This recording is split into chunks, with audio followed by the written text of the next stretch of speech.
In the Hollywood blockbuster Interstellar, the crew lands the spaceship on Miller's planet where 1 hour is equivalent to 7 years on Earth. And when they return back to the Earth, their children are on the deathbed, but they themselves have not aged at all. Now you and I don't have the luxury to visit another planet to slow down time. But can we use science to make 4 hours of study equivalent to 12 hours? Time slowed down on Miller's planet because it was right next to a black hole called Gargantua. And the gravitational pull of Gargantua was the invisible force that was dictating how time passed on the Miller's planet. Is there an invisible force that dictates how time passes for you and me? And more importantly, can we control this force to slow down time? Before I answer all these questions, is it even possible to work less and achieve more? From the childhood, our parents and teachers have constantly reminded us to work hard if we want to succeed in life. And sometimes these reminders look like a heavy hand coming towards your face at the speed of light.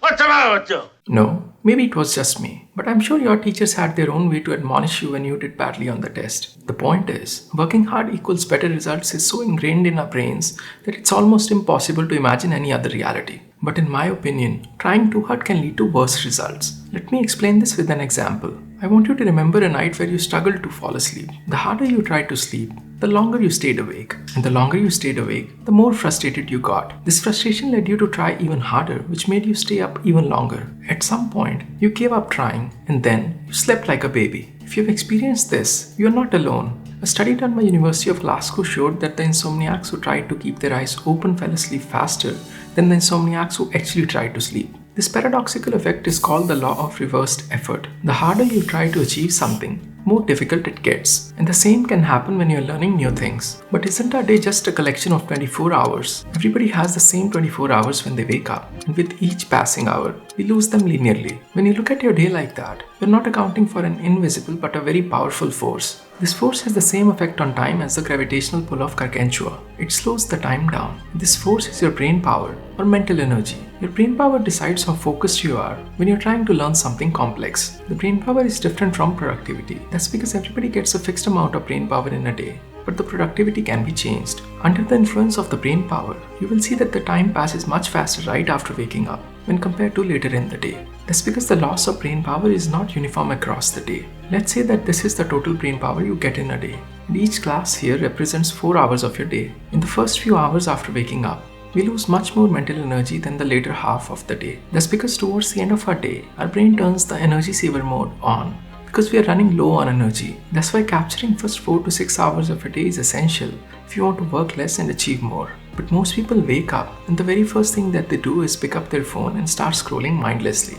And the next thing they know is that 2 hours have passed and they have not done anything meaningful. What makes capturing these early waking hours of our brain even more important is the fact that our prefrontal cortex, which is the rational part of our brain, is still asleep at this time. So we are less likely to overanalyze and stress during this time. And this can help us get into the state that they call Wu Wei in the Chinese philosophy of Taoism.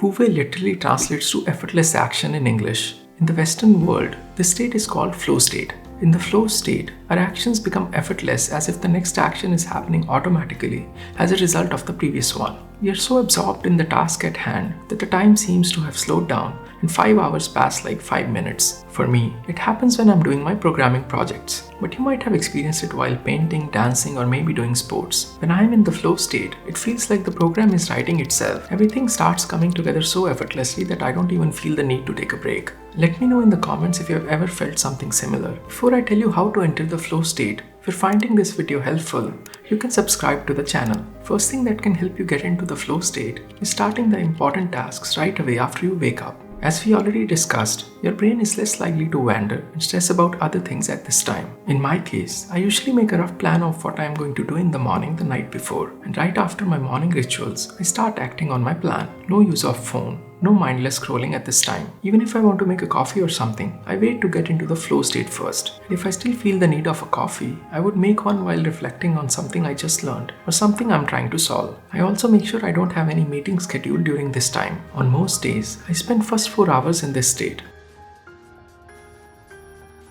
Another thing that can help you get into the flow state is choosing the right tasks to work on. Generally speaking, you want to select the tasks that would command complete attention from you. According to Steven Kotler, the author of the book The Art of Impossible, we pay the most attention to the task at hand when the challenge of that task slightly exceeds our skill set.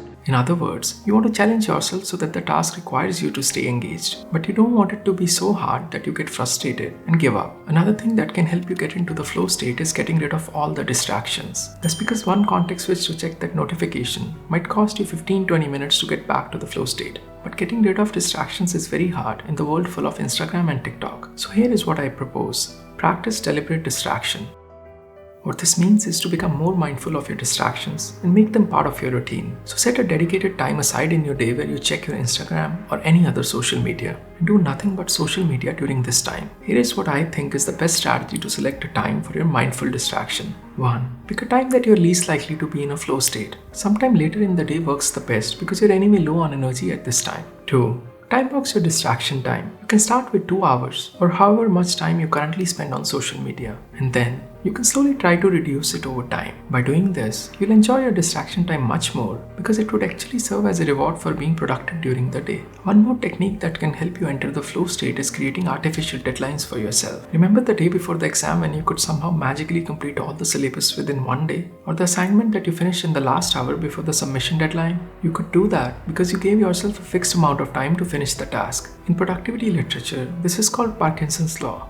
Parkinson's law tells us that the task would expand or contract to fill the time you allot for it. That's because if you allot more time than required, you will end up taking a lot of those 5-minute breaks thinking that you are following some variation of Pomodoro technique. In reality, you might not even realize when those 5 minutes become 50-minute jam session of Instagram, TikTok or YouTube. But if you carefully plan and time box what you are going to accomplish, there's a better chance that you will enter a flow state and end up finishing all your tasks. Entering the flow state can help you learn faster. But how do you remember everything you are learning? This is where active recall comes in. Active recall is nothing but a fancy way of saying, make a conscious effort to remember what you learned. Here are a few ways to do that. 1. When you're learning something new, rather than making the notes of what you learned, write down the questions that you learned the answers to, and at a later time, come back to these questions and try to remember if you still know the answers to these questions. Second way you can do active recall is by using the Feynman technique. The Feynman technique is very simple. Teach what you have learned to someone else. And when you try to remember what you learned to teach, you will discover some gaps in your knowledge. Fill these gaps and simplify your learnings. Today, I gave you some general tips on how to learn more in less time, but I did not show you the exact methods I used to hack my mind to learn coding and get jobs at Google and Amazon. If you want to know the absolute best ways to learn coding, watch this video. My name is Sahil, and I'll see you in the next one.